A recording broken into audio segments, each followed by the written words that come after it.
Today I'm going to give a bit of a demonstration on how I watercolour. This is one of the images that I coloured, and you can see that the colours are really vibrant, and that's because I go over the top with Twinkling H2O's. They are a dry paint that are activated when you put water with them, and they give that little shimmering look that you can see in all the dark patches. I'm going to be showing you how to watercolour with distress markers, but you can also use distress ink pads. You need some sort of surface that can repel the ink, so it's not going to soak in. I'm just using a tile, but you can use a plate or a piece of plastic.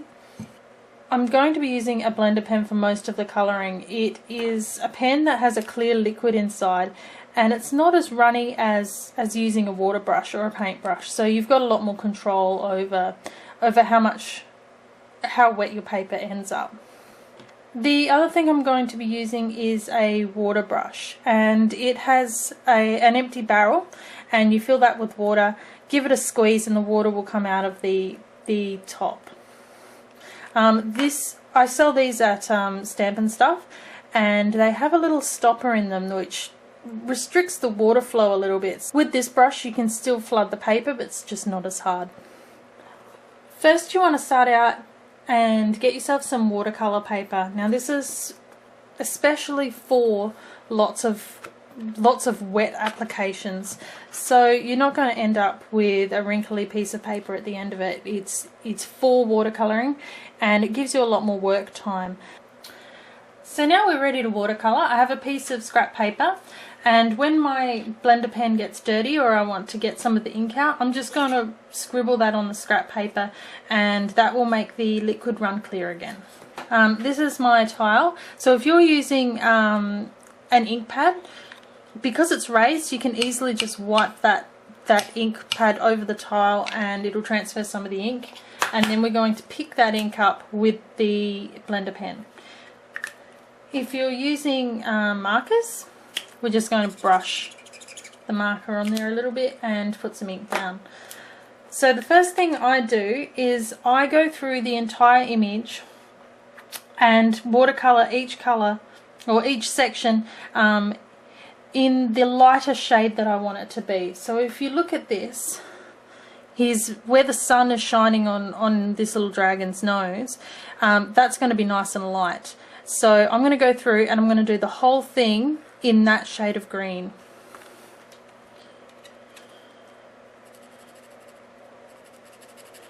Whenever you put pen to paper, always put it in the areas that are going to be the darkest, and just push the ink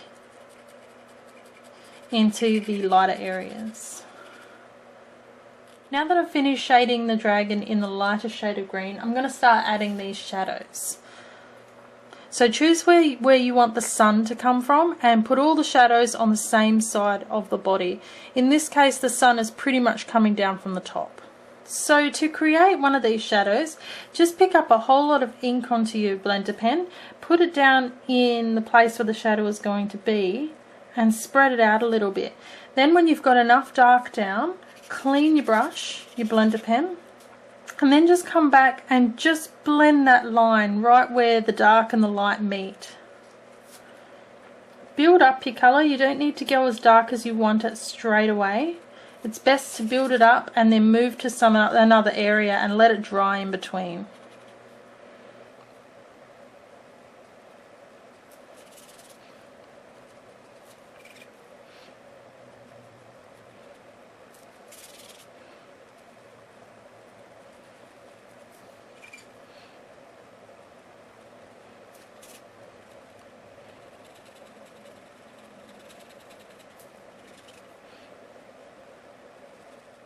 Okay, so that's looking pretty good.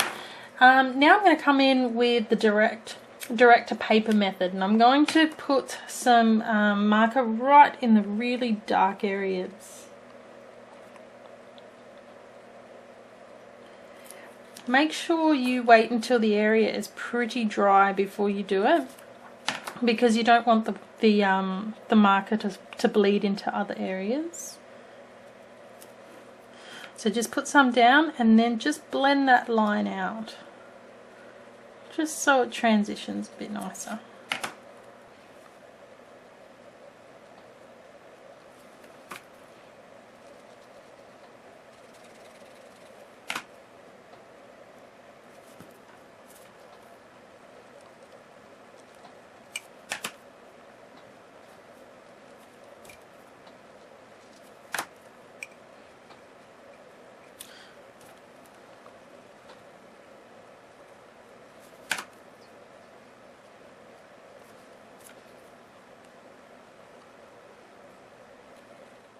Happy with that colour now. I'm actually going to go through with a secondary colour, and I don't do this with every colour. I just like to do it with animals and things like that, where it's going to look a little bit more natural if he's not so perfectly green. He's a little bit sort of greeny brown.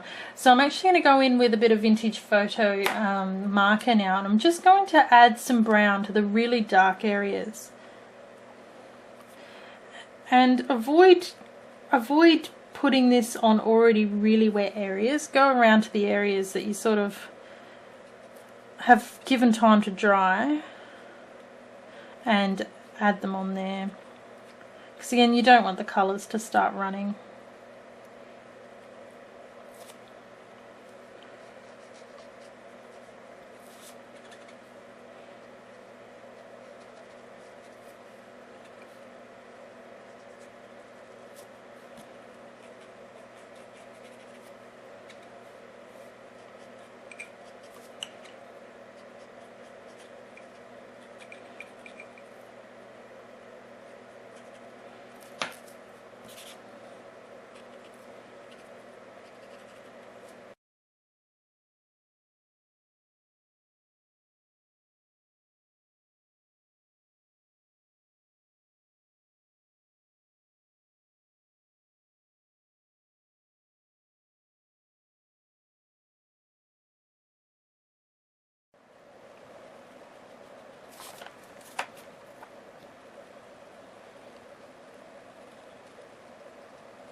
Twinkling H2O's are a solid paint. They are hard and they will dry out every time you use them. What you do is you put a drop of water in them to activate them, and then when you finish, put the lid on and they'll dry out on their own. So add a drop of water to all the colours that you're going to be using. Then leave it for about 3 minutes to let the water activate those paints really well. When you're working with a water brush, always keep some paper towel or tissue handy to blot up the excess water. I don't work with very much water at all. So to start painting with your Twinkling H2O's, don't just dip your brush in and mix it all around, because that is really intense. That is really intense colour right there, and you're going to end up with it all through the brush, and it's going to be really hard to blend that out into these lighter sections. So what I'm going to do is I'm just going to take a little bit from the side, drag some of that water over into the dry area and pick a little bit up, and you can see how much I only put that in a tiny bit and how much is soaked up into my brush. So put it down on the dark areas. And do it in the same fashion you did earlier with the blender pen. So put it on the dark area, clean your brush, and then spread it out.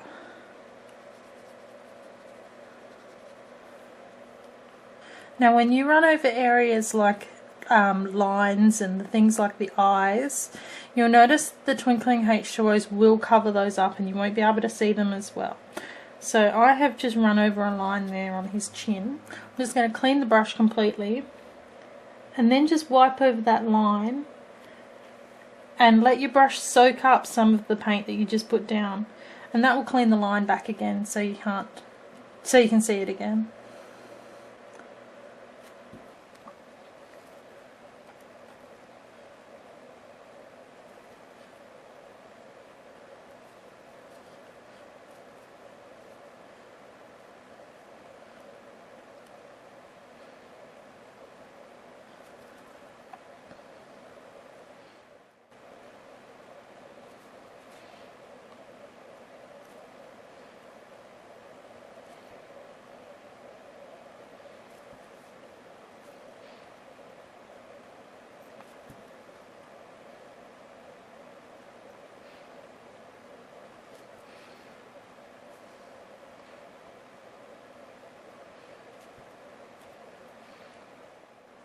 Okay, lastly we're going to put a bit of blue sky around the dragon, and I'm just using my water brush and the paper towel again.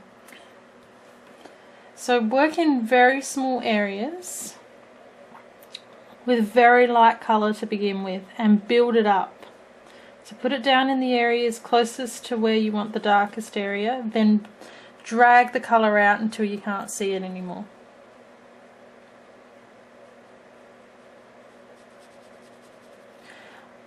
I'm not using very much water.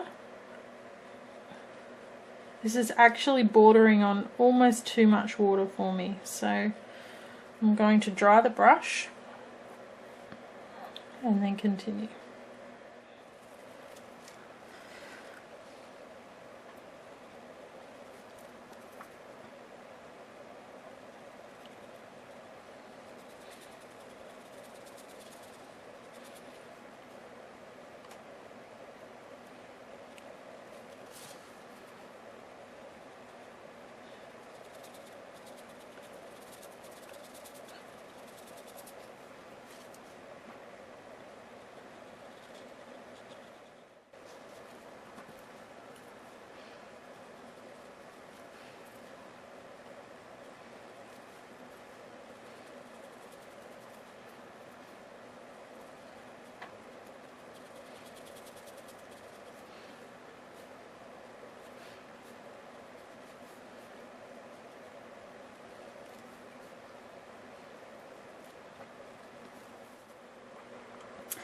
And there you have the end product.